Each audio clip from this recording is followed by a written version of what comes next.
Hello, hello. Welcome to English A to Z, where we talk about everything in English from A to Z. I'm your host, Trish. And today, we're going to take a look at why we use certain idioms, tongue twisters, and useful phrases to help you order at a restaurant. So sit back, grab a drink, grab a snack, and let's jump right in. 日本語訳などを見たいんだったら、概要欄にあるのリンクをクリックしてダウンロードできます。さてさて、let's get into it. In the last episode, we talked a little bit about word origin and some words that didn't exist 50 years ago, some words that didn't exist until 20 years ago, and some words that didn't exist until 10 years ago. We talked about how the internet is now helping to spread information even faster than ever, and what language might look like in the future. We time traveled. Well, today we're going to give our time machines a rest, sort of, and start off with a deep dive into the world of English idioms. We're not exactly time traveling, but we are going to look at a lot of English idioms that most native speakers know and use without even thinking about, and their origins. Just like those filler words that we talked about in the first episode, like or like, and you know, how smoothly someone can use idioms is also a good indicator of how well the person can speak English. Or actually any other language, really. Don't quote me on this, but I'm pretty sure that most languages spoken in the world today use some form of idioms as expressions. I know Japanese does. For example, 一期一会、七転び八起き、明日には明日の風が吹く、など. Or, you know, to name a few. Just from those examples, I bet you can figure out what the word idiom means, right? That's right. If you said 熟語, you are correct. Really quickly, I want you to take a few seconds and think about as many idioms as you can in your native language. I thought for a good while on how to break down today's idioms. Because you know we're going to do sections, because I always do sections, I really just like a good list, you know? We could look at them like this. We could look at weather-related, animal-related, and people-related, but what I think I want to do instead is break them down into levels. That means today we are looking at idioms that are easy, intermediate, and advanced, but not in the way that you might be thinking. In the easy section, we're going to look at idioms that you've probably heard before, like in movies or in conversation. These are the ones that native English speakers might not even realize that they use so much. Then moving on to the intermediate section, we'll look at idioms that are just a little bit more challenging. They might still come up in conversation, but they would be a little bit more difficult to understand just based on the context. And finally, in the advanced section, we'll look at a few idioms that generally only come up in maybe a newspaper or in academic writing. These can be a little bit more of a challenge because they might require a little better understanding of the history or context that they came from. So with that said, everybody put on your thinking caps. See what I did there? Get ready to think. And we'll kick it off.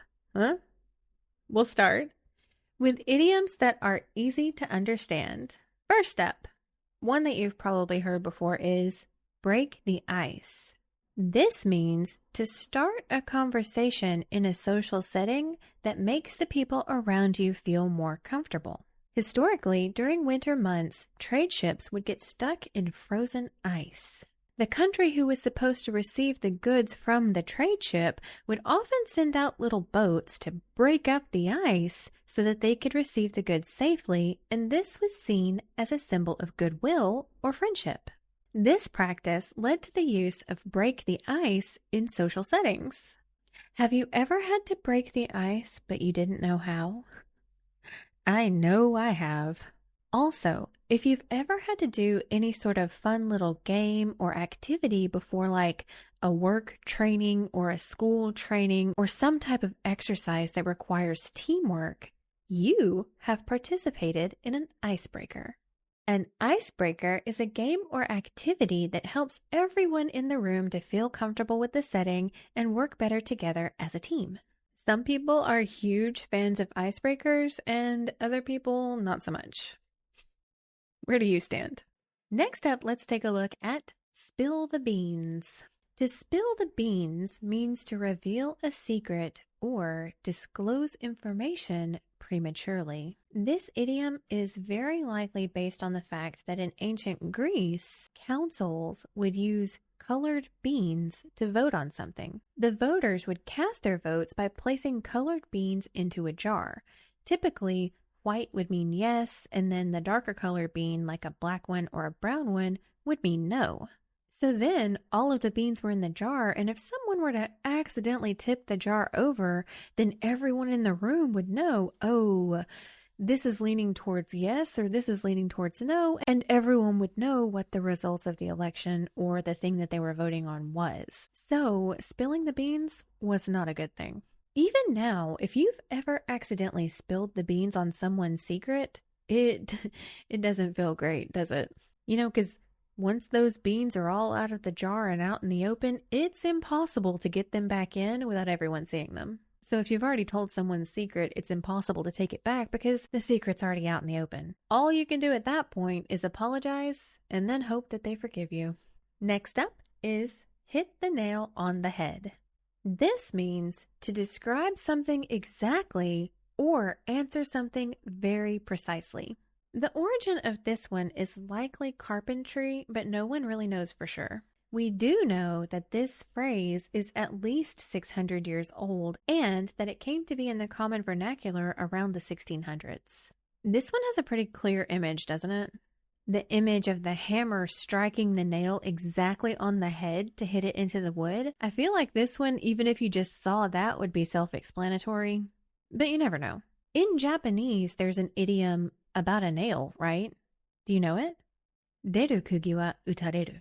You could translate this to, the nail that sticks out gets hammered down. It does mean something a little different from the English version of the nail idiom, but it also makes me really curious because now I want to know what other languages also have nails in their idioms. I'm probably going to go down that rabbit hole later. Moving on with intermediate idioms that are a little bit more difficult to understand. First up, through thick and thin. This means to remain loyal in all circumstances, whether they're good or bad. This particular idiom dates back to Old English literature and refers to traveling through various terrains, both thick, dense forests and thin or open and sparse forests. It symbolizes unwavering commitment regardless of the circumstances, because remember, originally it was talking about traveling through all terrain and reaching your destination no matter what. So yeah, being loyal and being committed in all circumstances. Do you have a friend that you would do absolutely anything for, that you have been friends with your entire life, and no matter what happened, you knew that you would always be by that person's side? That means you are there for them through thick and thin. Next we have throw in the towel. You might kind of understand it from the image, right? Like you've got a towel and you're frustrated and you throw it down. That kind of gets the nuance or the meaning of the phrase across, but the meaning of throw in the towel is to give up in defeat. This phrase comes from boxing, and the trainer would take the towel that was around their neck and throw it in the ring when they knew that their fighter could no longer continue and they just gave up because the fighter needed to quit the match at that very moment or they were going to get beat even further to a pulp. These days, it's used just to mean someone gives up. Like, it doesn't have to necessarily be a sporting match. It can be anything like, man, I threw in the towel on that project. It was hopeless. Or, I don't know, I think it's time to throw in the towel on this relationship. Her and I don't see eye to eye. It really, like, the phrase throw in the towel for some reason just really, really makes me think of Rocky. You know, the movie with Sylvester Stallone and he's a boxer. I've actually never even seen Rocky, but I don't know if I can totally imagine like him being like beat up and defeated and like, no, I can keep going. And the trainer being like, nah, man, you're done. And like throwing it in the towel, you know, just me. Maybe just me.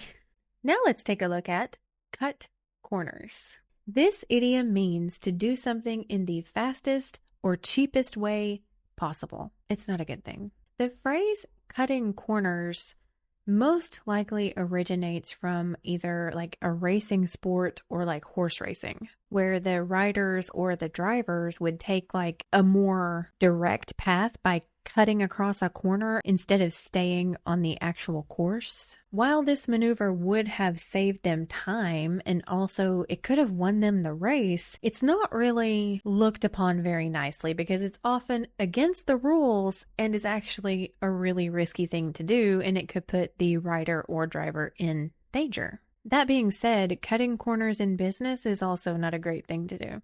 I put cutting corners in the intermediate section because I think the origin of this one was a little bit tricky to understand. And honestly, the usage of it itself is definitely not intermediate. Like, I don't even think native speakers know that they use this. It's just part of our everyday vocabulary and people use it supernaturally. Like, I've heard it in daily conversation, but I've also seen it in newspaper articles. So I guess it's a both. It's easy and it's hard. But with that being said, let's actually hop into our advanced idioms because they are really difficult and you probably won't use these in daily conversation.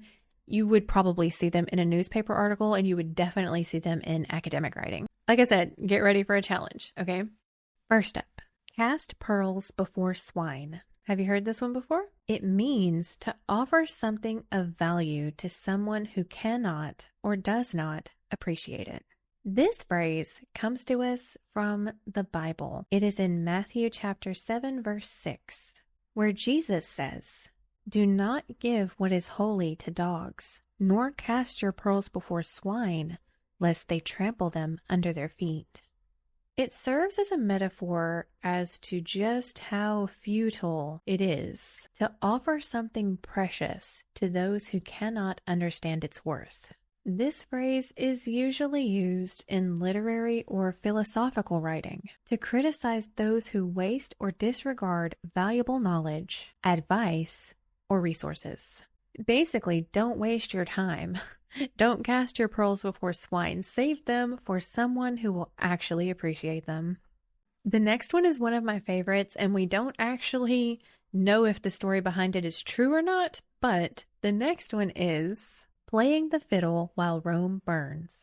This phrase means to waste time or do something that is completely unnecessary during a crisis. Like I said, we don't know if the story behind this is true, but this phrase is in reference to the Roman Emperor Nero, who is rumored to have played the fiddle, or most likely some sort of harp, while Rome was literally burning to the ground, because there was a massive fire in Rome in 64 CE. So while the historical accuracy is debated, the story has now become like the picture of irresponsible leadership. Like, this is what an irresponsible leader does. They play the fiddle while Rome is burning. These days, writers and political commentators will use this phrase a lot when criticizing a leader or a government that they feel has kind of dropped the ball or like dropped their responsibilities or that they're doing a poor job. Some people could argue that depending on your political beliefs, you could say that about anybody if you didn't agree with them. You could say that they were playing the fiddle while Rome burned instead of taking their job seriously. And honestly, in modern times, you might even could replace playing the fiddle with like playing golf. They played golf while Rome burned, or insert city here. I'm not going to do that because I don't want you to come for me, but yeah, you could say they were playing golf while the government burned. Or I guess if you wanted to be more PC about it, you could say they were playing golf while the world fell apart. The last one up for today is a feather in one's cap. And it means a specific honor or achievement that one takes pride in. This one dates back to like Central Europe or even Native Americans when the soldiers or the warriors would come back from a battle and they would take a literal feather and stick it in their hat as a sign of achievement. So the more feathers you had, the more achievements you have. I guess today it would be similar to like the medals that soldiers or the military put on their uniforms for everyone to see. That could also be called a feather in their cap. but it's definitely evolved into more of a, we don't need a feather, we don't need an adornment. It's just literally allows someone to talk about their personal achievement. It's become a metaphorical feather in one's cap. Basically, this idiom is found in formal or academic writing to talk about the author's accolades or list off the author's achievements or the scholar's achievements to basically give them a position of authority on the topic that they're speaking on. Hey, look, this person's an expert because they did this, this, this, and this. Those are the feathers in their cap. Not to say that I've also got a feather or two in my cap, but did you guys know that I'm actually pretty good at English tongue twisters? If you've followed the AtoZ YouTube channel for any amount of time, you probably remember seeing videos like this. A proper copper coffee pot. Or like this. Peter Piper picked a peck of pickled peppers. That's because I absolutely think that tongue twisters are so important for learners of the English language to not only warm up their mouth muscles, but to get used to forming the shape of the word with your mouth. Because did you know that in every language, the speaker will use a different part of their mouth? I didn't really know this until I started learning Japanese, and I realized that some sounds in Japanese just do not exist in English, and vice versa. Some English sounds just do not exist in Japanese. What I mean is that tongue twisters are not just a fun party trick, although they are a fun party trick. But tongue twisters are really important when you want to improve your English speaking skills. Let's talk about why. So why tongue twisters, Trish? Well, tongue twisters often focus on very specific sounds. For example, they might focus on sounds like sh or s, and finally, ol. These are sounds that are so present in the English language. If you can master those specific sounds, your English will sound so much better with minimal effort. Also, practicing tongue twisters will really help you get better at super tricky sounds that, again, don't exist in Japanese, like because that sound, when you turn it into Japanese, tends to come out like s or sh, but it's not. It's a th. Do you hear it? An example of a word that uses that sound is 33. 33, not satisri. 33. Do you hear the difference? I just said that when you speak Japanese and when you speak English, you use two different sets of muscles in your mouth. So if you want to think about speaking a language and compare it to a sport, for example, before you try to run a mile, before you go out and run a marathon, before you play a basketball game, before you play any game, what is one thing that you are absolutely going to do? Especially if you're my age. That's right. You're going to warm up first. Before even going on stage, a lot of actors, no matter if they're speaking in their native language or not, will warm up their mouth muscles and their face muscles by using tongue twisters to help them have clear enunciation and pronunciation so that the audience can clearly hear what they're going to say. Because honestly, if you think about talking as an exercise that moves your mouth and face muscles, it's kind of an intense workout. Say a sentence with me really quick. Say, she sells seashells by the seashore. And I want you to really focus on all of the muscles in your face that you're using. Okay, let's do it one more time. She sells seashells by the seashore. This part of your face, the part right on your jaw, should have you should have felt it moving. It feels like a stretch. One more time. She sells seashells by the seashore.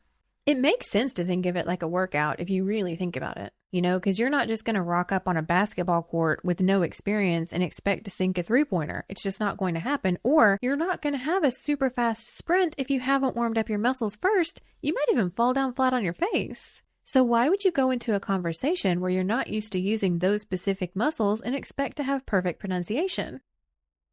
You're not going to. Don't worry. I'm here to help you. Let's take a look at tongue twisters that focus on very specific sounds. Okay? First up is one that Japanese learners in particular really struggle with, and that is the and ol sound. So R and L, and ol. You're probably thinking of a word in your head and you're like, yeah, you're right, R and L. So let's practice this one slowly and we'll try to speed it up. We're going to say it 3 times, okay? Red lorry, yellow lorry. Red lorry, yellow lorry. Red lorry, yellow lorry. Now you try. Excellent. Let's move on. This one's going to be useful for th and s sounds, which is also a little challenging for Japanese speakers. So bear with me. Okay, really focus on the soft th and not s sound here, because the trick is to avoid saying sati instead of 30. Let's give it a go. 33 thirsty thieves thought thrilling thoughts. 33 thirsty thieves thought thrilling thoughts. 33 thirsty thieves thought thrilling thoughts. Now your turn. See, you can do it. Let's move on. This one is going to help you really practice those sh and ch sounds. Did you hear the difference? One more time. Sh, ch. You'll see it written as sh and ch. When you say this one, I want you to pay close attention to how you say sh and ch. You should keep your tongue higher for sh. Like you'll feel your tongue higher in your mouth. And then for the ch sound, you're almost going to pull your tongue back. So let's try that one more time. Sh. Your tongue is high, and ch. You're going to pull your tongue back. With that in mind, let's practice this one. She chews shoes while she chooses shoes. She chews shoes while she chooses shoes. She chews shoes while she chooses shoes. Now you try.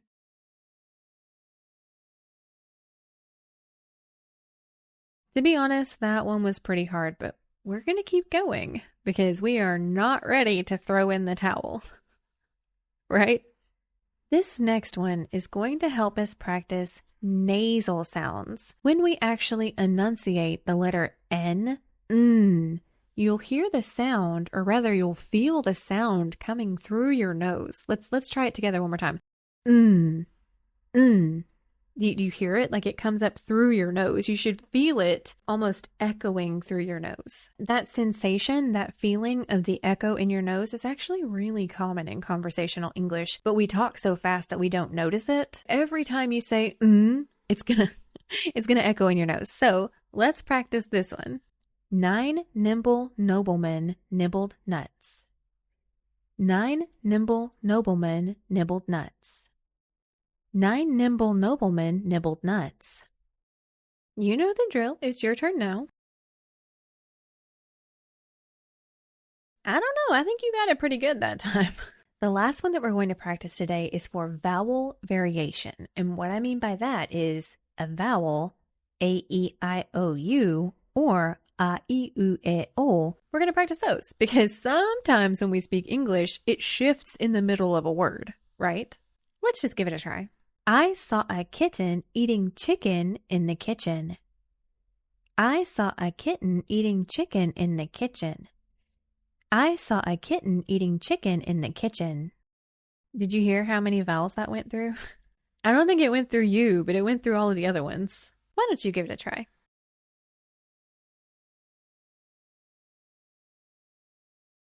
Now, one thing I don't want you to do is panic if you can't say those right perfectly the first time, because to be honest, probably no one can say those right perfectly the first time, so don't worry about it. Even me, I had a lot of trouble with a few of those, and there are some English tongue twisters, even though I said I was really good at them, there are some that I just absolutely cannot say. I'm not going to tell you what those are though. Maybe I'll save that for a totally different episode. But there are some. Not too many, but there are some. The key to getting tongue twisters right is to start slow and then gradually build speed. Generally, we like to say them 3 times, or at least that's how I always learned them. So you want to say slow, medium, fast, or if you're just an expert, you can say it fast 3 times. It's up to you. Just don't get discouraged, you know? I really, really, really encourage you to practice in front of a mirror so that you can watch the way that your mouth and your face moves. That way you can be sure that you remember, wow, yeah, this really does move different parts of my mouth and I am really using different muscles here. Wow, this is really cool. Because then it'll actually feel more like a sports warm-up or a warm-up before a big game. And maybe you'll even get into the habit of standing up and doing tongue twisters before you go have an English conversation. No matter how you practice your tongue twisters, it is absolutely important that you remember it's all for fun. But you know what's not so fun is trying to order in a restaurant that only uses English on their menus and you have no idea what to say. That's not so fun. But don't worry, because today I'm going to teach you a few different phrases that you can use to order really confidently in English. We're going to start from the moment you enter the door. Maybe you have a reservation, maybe you don't. Some places you can reserve a table online with an app and you don't have to worry about going in and asking for a table. Other places, on the other hand, especially if you travel to the countryside, do not. So, when you enter a restaurant, one of the very first things you can do is say, "Hi, I'd like a table for 2, or 3, or 4, or 1. If you do have a reservation, you can say, "Hi, I have a reservation for Yamada." If you know what time your reservation is, you can add that onto the end. So you could say, "Hi, I have a reservation for Yamada at 7. If you don't have a reservation yet and you just asked for a table for 2, you can say, "How long is the wait?" The person taking your reservation is more than likely going to ask you where your preferred seat is. So you can tell them something like, "I'd like to sit by the window." Is there a window seat? Do you have a table in a corner? I'd like a seat at the bar. When you finally get to your seat and you're ready to order, you can ask your server, "What's the most popular dish here?" You could also say something like, "What do you recommend?" Do you have any specials today? If you know that you have dietary restrictions or preferences, for example, you can't have dairy or you don't really eat pork, this is something you can say. Does this dish contain nuts? Is there shellfish in this? Does this have dairy in it? I'm allergic to peanuts. Is there any way you can make it without peanuts?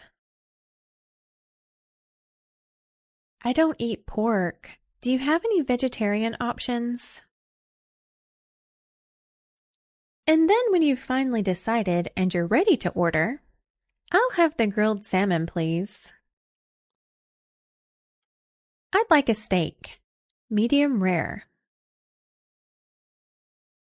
You're probably going to need to order a drink with that meal. You could say, "I'll have a glass of water, please." "I'd like a cola." "Can I get an iced coffee with milk?" When your food finally comes out, if you notice there's a problem, you can use, "Excuse me, I think this is the wrong dish."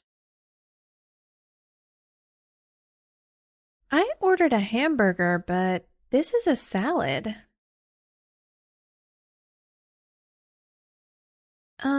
This is not what I ordered."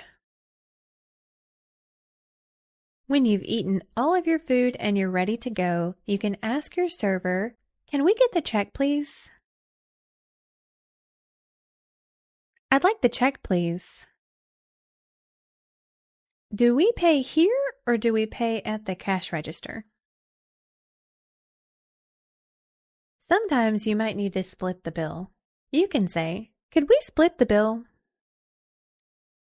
"We'd like to pay separately." Just to add a quick note here at the end, if you are traveling to the US, tipping is a part of the dining out experience. Don't freak out about it. Don't panic. you don't even have to tip, but a lot of restaurants, if you pay with a credit card, will actually have a spot on the receipt and it'll say plus tip, and you can write in how much of a tip you'd like to leave. A good rule of thumb is to leave between 15 and 20% of your bill. If you thought the service was spectacular, you can leave more. If you thought the service was lacking, you can leave less. It's really not something that you need to really think too hard about. If you pay by cash and you want to leave a tip, all you have to do is leave the extra cash on the table and your server will come and pick it up later.